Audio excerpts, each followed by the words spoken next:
তোমার এই বিদায় আমাদেরকে স্মরণ করিয়ে দেয়, যদি তুমি বাঁচতে চাও তাহলে দেশ ছেড়ে তাড়াতাড়ি পালাও। আজ বাংলাদেশ এক নতুন কিছু দেখেছে। আয়োজন করে আদর যত্ন করে একজন মানুষকে হোটেলের মধ্যে নিয়ে তারপর ভাত খাওয়ানো হয়। সেই লোকটি জানতো না তার জীবনে এইটাই শেষ খাবার। খাবার শেষ হতে দেরি, তার উপরে ঝাঁপিয়ে পড়তে তাদের দেরি হয়নি। নির্মম ভাবে দুনিয়া থেকে বিদায় করে দেওয়া হয় সেই ছেলেটিকে। ওরা এই দুনিয়ার মধ্যে বেঁচে থেকে কি লাভ? সাজানো গুছানো সংসারের মধ্যে হঠাৎ করে তিনি তার মা বাবাকে হারান। তার শেষ একমাত্র ভরসা তার বড় ভাই, সে ওই দুনিয়া থেকে বিদায় নেয়। এরপর তাকে দেখভাল করার মতো যখন আর কেউ ছিল না, রাস্তার মধ্যে পাগলের মতো ছটফট করতে করতে ঘুরে বেড়ায়। মানুষ তাকে 2-4 টাকা দিত, সেটাই নিত। মানুষ তাকে খাবার দিত, সেটা খেয়ে বেঁচে ছিল। সবারই ধারণা এক পর্যায়ে ক্ষুধার জ্বালা না মিটাতে পেরে ঢাকা বিশ্ববিদ্যালয়ের হলের মধ্যে ঢুকে যায় খাবার খোঁজার জন্য। ওইখানকার শিক্ষার্থীরা তাকে চোর সন্দেহ করে তারপর তার উপরে ঝাঁপিয়ে পড়ে। এরপর ওই লোকটি বারবার বলছিল, আমাকে একটু খাবার দেন, আমি অনেক ক্ষুধার্ত। খাবার তাকে ঠিকই দেওয়া হইলো এবং সেটা খুব আয়োজন করে। চারপাশ থেকে ক্যামেরা ধরা হচ্ছিল। যেহেতু মানসিক ভারসাম্যহীন একজন মানুষ, সেহেতু বুঝতে পারেনি এটাই তার জীবনের শেষ খাবার হতে যাচ্ছে। একবার চিন্তাও করতে পারেনি সেই সকল মানুষগুলো তার উপরে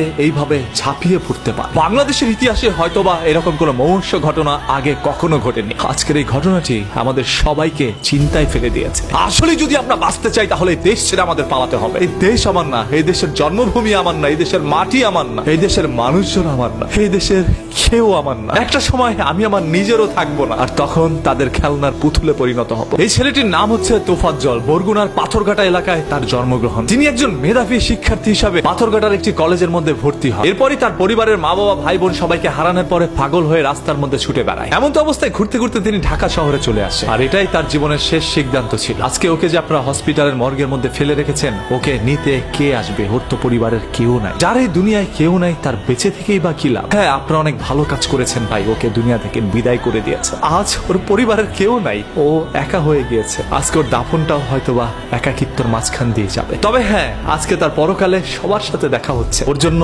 আপনি আমরা তো ওকে কিছু করতে পারি নাই, অন্ততপক্ষে সবাই দোয়া করি মহান আল্লাহ তাআলা ওকে যেন জান্নাতুল ফেরদৌস দান করেন। ধরেই নিলাম এই তোফাজ্জল একজন বড় অপরাধী, তবে ওর উপরে আপনারা যে অন্যায় অপরাধ করেছেন সেটা তার চাইতে বেশি বড় অপরাধ। একজন অপরাধীর বিচার করার জন্য যদি আপনি তার চাইতে বড় অপরাধ করে থাকেন, তাহলে আপনার বিচার করবে কে? আজকে দেশের আইন কোথায়? একজন সাঈদের বুকে গুলি চালানোর কারণে বাংলাদেশের সকল মানুষ একত্রে হয়ে বাংলাদেশ স্বাধীন করেছে। আজকে চোর সন্দেহে যে সকল মানুষগুলোর প্রাণহানি হচ্ছে, এদের জন্য এক সময় বাংলাদেশের জনগণ মাঠে নামতে পারে। আর বাংলাদেশের পরিস্থিতি খারাপ করার জন্য উপরের কোনো কুচক্র মহল কি কাজ করছে কিনা, সেটাও একটু খুঁটিয়ে দেখতে হবে। আজকে বাংলাদেশে যেখানে এই ধরনের দুর্ঘটনাগুলো হচ্ছে, সেটার পিছনের ছোট্ট ঘটনাগুলো রটানোর জন্য হয়তোবা কোনো একটি চক্র চক্রান্ত করছে। আমরা সাধারণ জনগণ সব সময় তাদের দাবার গুটি ছিলাম, আজও তার ব্যতিক্রম নয়। তবে জীবন দিয়ে যেন কারো ভাত খেতে না হয়। আপনি যদি একজন বাংলাদেশের সন্তান হয়ে প্রতিবাদ করতে পারেন, তাহলে মনে রাখবেন বাংলাদেশের সন্তান আমি নিজে। প্রতিবাদ আমরাও করতে চাই। যেখানেই হবে অন্যায়, সেখানে অন্যায়ের বিরুদ্ধে অবশ্যই প্রতিরোধ গড়ে তুলব। Because we are protesters, so save green, save Bangladesh